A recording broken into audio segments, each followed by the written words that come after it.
UAE दौरा के बाद संयुक्त अरब अमीरात के दौरे के बाद रविवार को यह विदेश मंत्री एस जयशंकर प्रसाद कहाँ पहुंच चुके हैं? इजराइल पहुंच चुके हैं।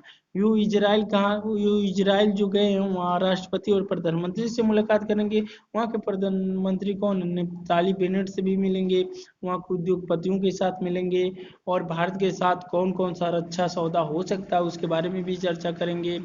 और बहुत सारे रणनीतिक जो मतलब गुप्त बातें होंगी, सीक्रेट बातें होंगी, वो भी बातें करेंगे।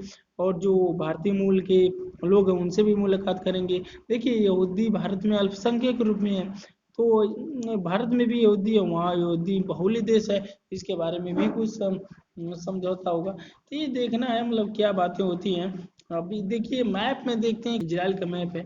अब देखिए इजराइल यहाँ पर है, ये गोल, ये पृथ्वी है, पृथ्वी देखिए यहाँ पर है और ये सारे कंटिनेंट है। यहाँ पर छोटा सा इत्तू सा इजराइल है, देख रहे हैं ना इजराइल। यहाँ पर जूम किया मैप में, इजराइल है देखिए, ये पूरा इजराइल है।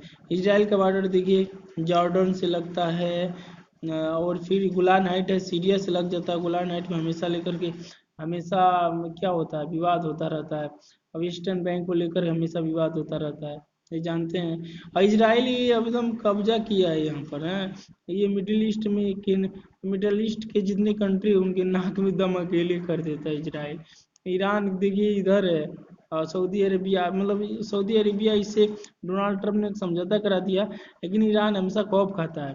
अभी हाल ही में कुछ बमबारी की इजराइल ने, कहा ईरान इस सीरिया में किए हैं, और ईरान में भी किए थे। न्यूक्लियर जो उनके टॉप साइंटिस्ट थे उनको ये मार दिए थे सब, है इजराइल का जो मोसाद है।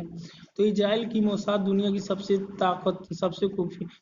मतलब सबसे ताकतवर कह लीजिए, मतलब किलिंग मशीन के नाम से जानी जाती है मोसाद। बहुत सीक्रेट तरीके से जासूसी करती है और अपने दुश्मनों को खोज खोज के मारते हैं। देखिए इजिप्ट है, यहाँ पर देखेंगे लेबनान है, तो ये सब बॉर्डर शेयर करते हैं। ये मतलब मेडिटेरियन सी या भूमध्य सागर के पास है इजराइल। तो बहुत छोटा सा देश है, लेकिन मिडिल ईस्ट के सारे देश इसे खौफ खाते हैं। तो फाइनली हम आते हैं अपने क्वेश्चन पर। देखिए तो ये है। अब विदेश मंत्री विस्तार देखते हैं इनका। विदेश मंत्री जयशंकर रविवार को 5 दिवसीय यात्रा पर नहीं होना चाहिए यार, 3 दिवसीय यात्रा पर इजराइल पहुंचे। इस दौरान वह भारत तथा इजराइल के बीच द्विपक्षीय सहयोग के नए क्षेत्रों की संभावनाओं की तलाश करेंगे।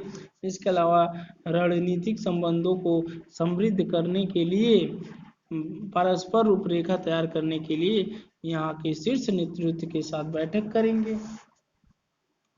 विदेश मंत्री के रूप में जयशंकर की यह पहली इजराइल यात्रा। पूछ सकता है डायरेक्ट, विदेश मंत्री की इजराइल कौन सी इजराइल दौरा है? तो पहली इजराइल दौरा है विदेश मंत्री की, मतलब एस जयशंकर प्रसाद की ये पहली दौरा है विदेश मंत्री बनने के बाद। और देखिए इस यात्रा के दौरान वह इजराइल के राष्ट्रपति इसाक हारजोग, प्रधानमंत्री नफ्ताली बेनेट और विदेश मंत्री येर लेपिड से मिलेंगे। विदेश मंत्री ने अपने ट्वीट में कहा, शालोम इजराइल, मैं यहाँ अपनी पहली यात्रा पर पहुंचा हूँ, एक शानदार यात्रा की उम्मीद करता हूँ। विदेश मंत्रालय ने ट्वीट किया है कि इजराइल चैम्बर्स ऑफ कॉमर्स और इनोवेशन इनोवेशन इकोसिस्टम के साथ महत्वपूर्ण बैठक की।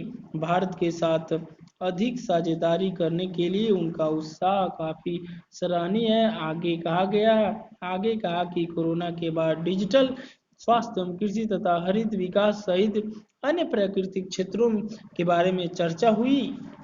इजराइल के विद्वानों, कारोबारियों, जगत के उद्योगपतियों के साथ भी बैठक करेंगे। भारतीय यहूदी समुदाय के साथ संवाद भी करेंगे। विदेश मंत्री भारत के लिए ऐतिहासिक महत्वपूर्ण के स्थलों पर भी जाएंगे, जो इस क्षेत्र में उनका मतलब जो इस क्षेत्र में उनकी यानी भारत की दीर्घकालिक उपस्थिति तथा इस क्षेत्र के इतिहास को आकार प्रदान करने में उनकी सकारात्मक भूमिका को प्रदर्शित करेगा। देखिए भारत एवं इजराइल जुलाई मतलब भारत एवं इजराइल जुलाई 2017 में प्रधानमंत्री नरेंद्र मोदी की ऐतिहासिक यात्रा के दौरान अपने द्विपक्षीय संबंधों को बढ़ाकर रणनीतिक संबंधों तक ले गए थे।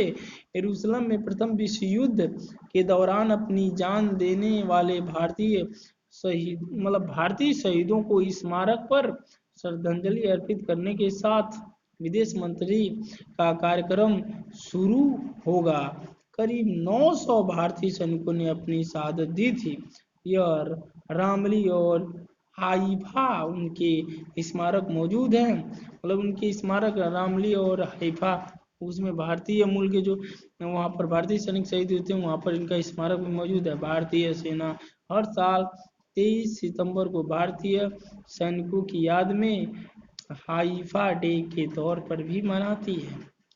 तो इस तरह हाँ, इजराइल हमारे लिए बहुत इंपॉर्टेंट है क्योंकि उससे हम ड्रोन भी खरीदे हैं और इजराइल हमारा एकदम खुल के जम्मू कश्मीर के मामले पर सपोर्ट करता है। हालांकि हम इजराइल को उतना एक मतलब इतना सपोर्ट नहीं पहले करते थे, लेकिन धीरे धीरे पॉलिसी चेंज हो रही है। हम इजराइल से रक्षा सौदा भी कर रहे हैं। जो 2017 में प्रधानमंत्री नरेंद्र मोदी गए थे तो बहुत सारे रक्षा सौदा मतलब रक्षा सौदा की शुरुआत वहीं से होती है, क्योंकि इजराइल कोई प्रधानमंत्री मतलब पहली बार प्रधानमंत्री कोई गए थे 2017 में, वो भी नरेंद्र मोदी।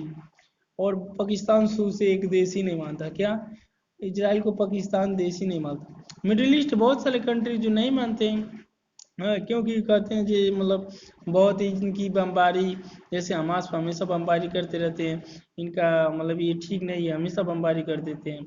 और पाकिस्तान कर रहा है, पाकिस्तान ये कह रहा है कि हिंदुस्तान इजराइल का नकल कर रहा है, जब मन करता है बमबारी कर देता है। इमरान खान ने कहा कि हमको बम कर दिया इन्होंने, कभी जब मन करता तब बम कर देता है। तो ये देखना है हिंदुस्तान अब वो हिंदुस्तान नहीं रहा, अब दुनिया की आंखों में आंख डालकर बात करने वाला हिंदुस्तान है। सांप और बिच्छुओं का देश नहीं है।